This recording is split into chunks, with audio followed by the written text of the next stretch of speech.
Pourquoi exponentialité est égale cosinus t plus i sinus t? Si ce genre de questions t'empêche de dormir, tu es au bon endroit. Je suis Algébri et je réponds le plus simplement possible aux questions de maths que tu te poses. On va répondre en plusieurs parties. Dans cette première partie, on va déjà donner une intuition géométrique du résultat. Déjà, il faut donner un sens à ce que signifie chaque terme de l'égalité. On va interpréter cosinus et sinus comme les notions qu'on a vues au lycée dans le cercle trigonométrique, c'est-à-dire l'abscisse et l'ordonnée d'un point qui est sur le cercle. La quantité cosinus t plus i sinus t est tout simplement le nombre complexe de parties réelles cosinus t et de parties imaginaires sinus t. Un nombre complexe, c'est juste un point du plan. Donc on peut penser cosinus t plus i sinus t comme le couple de coordonnées cos t sinus t. Et je vais d'ailleurs abuser de cette notation dans les calculs. Oui, il y aura des calculs. Je ne distinguerai pas cosinus t plus i sinus t du couple cosinus t sinus t. Et parfois je vais même écrire des égalités. Donc SVP, les profs ne criez pas, tout peut être rendu rigoureux très facilement. Et les élèves, soyez prudents. Évitez quand même de faire ça en classe. Pour ce qui est de l'exponentielle, la première réaction serait de trouver cela très étrange, à la limite immorale, de mettre un nombre complexe dedans. Il faut juste noter que dans ce cadre, l'exponentielle ne s'interprète pas comme une répétition de multiplication, on a simplement pris une définition équivalente de l'exponentielle classique, et on a utilisé cette définition-là dans les complexes, car elle avait un sens pour les nombres complexes. En fait, c'est fréquent en maths. On a un objet qui a une définition, on remarque qu'il y a une autre définition équivalente à la première, mais il se trouve que cette autre définition a un sens dans un contexte différent. Donc on l'utilise pour définir cet objet dans ce nouveau contexte, alors que la première définition n'avait pas de sens dans ce contexte. Une fois l'exponentielle complexe bien définie, on peut montrer qu'elle vérifie les propriétés classiques de l'exponentielle. Je vais utiliser ici deux propriétés, celles qui sont affichées. La première étant simplement que l'exponentielle est dérivable, sa dérivée c'est elle-même, et la dérivée de l'exponentielle dans laquelle j'ai mis un nombre complexe multiplié par z, c'est alpha, le nombre complexe, fois l'exponentielle de alpha z. Exponentielle EIT est un nombre complexe, ou un point du plan on a dit.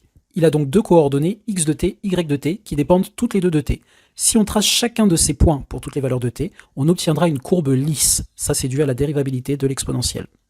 Le but est donc de savoir quelle courbe est formée par l'ensemble de ces points.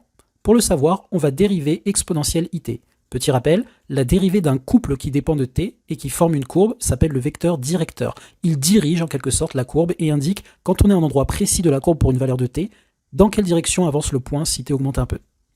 Après dérivation, on obtient i exponentielle it, autrement dit i fois exponentielle it. Sauf que multiplier un nombre complexe par i revient juste à lui faire subir une rotation de 90 degrés et de centre l'origine du repère est dans le sens trigonométrique. Essayez de le vérifier en mettant pause, cela marche pour n'importe quel nombre complexe. Donc dériver exponentialité qui vaut le couple xt, yt, et obtenir le vecteur directeur de la courbe des xt, yt, ça nous donne un vecteur orthogonal au vecteur position de la courbe at, voire l'exemple en bleu, et de même longueur. De plus, en prenant t égale 0, on voit qu'un point de cette courbe est le point de coordonnées 1, 0. Mais y a-t-il tant de courbes que ça qui vérifient ces conditions? Très bonne question, je vois que tu suis attentivement. Parce que je le rappelle, on doit partir du point 1, 0, à t égale 0, et avoir son vecteur tangent orthogonal au vecteur position à chaque instant t. Si on représente 1, 0, voilà ce que ça donne. Vu que le vecteur vitesse donne la direction, on va légèrement déplacer le point A dans cette direction.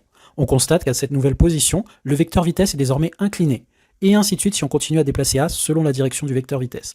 Sauf qu'il faut garder à l'esprit que cela se fait continuellement, donc de façon très proche du point de départ. Étant donné la contrainte d'orthogonalité du vecteur vitesse, on voit qu'on doit s'incliner en montant quand on se déplace dans la première partie, de manière à finalement former la seule figure possible, un cercle. Et en fait, on sent bien que la seule courbe possible réalisant ces conditions, c'est le cercle de centre 0, 0 et de rayon 1. Et à vrai dire, on peut le démontrer rigoureusement. Tu peux mettre pause pour voir les détails de la preuve. On vient donc de comprendre et de prouver que quel que soit t, exponentialité est un point du cercle de centre 0, 0 et de rayon 1. Notre bon vieux poteau, le cercle trigo. Très belle rime. Oui, mais ça ne dit pas encore l'égalité qu'on veut, pas vrai? Oui, c'est vrai. La suite dans le prochain épisode. Abonne-toi.